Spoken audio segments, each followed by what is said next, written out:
before the pandemic, getting really fascinated by flat earthers and trying to understand sort of the thinking behind them of people who've decided actively to create an identity for themselves that was to just clearly reject what science, settled thousands of years ago with the ancient Greeks.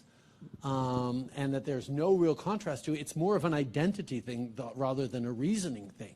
And to have people sucked into that, it was fascinating to try and see what it was all about. And then, of course, we went on to understand the phenomenon of anti-vaxxers and anti-science and anti-skeptics, and this rise in these echo chambers that are validating this kind of thinking in ways that have real consequences.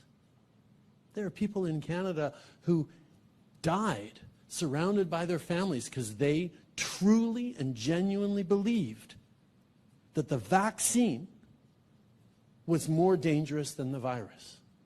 And it killed them. And, my responsibility as Prime Minister is to try and keep everyone in this country as safe as I possibly can. But I can't protect everyone from every bit of disinformation on the internet. So we have to have reflections of how we move forward, how we responsibilize the companies that are controlling so much, the private companies that are controlling so much of the public square you now live in that doesn't have police paid by your taxes to keep you safe.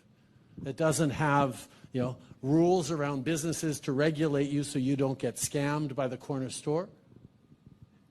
This is the new world we're in that we're going to have to try and adjust to. And I can tell you, I'm worried about the direction we're going.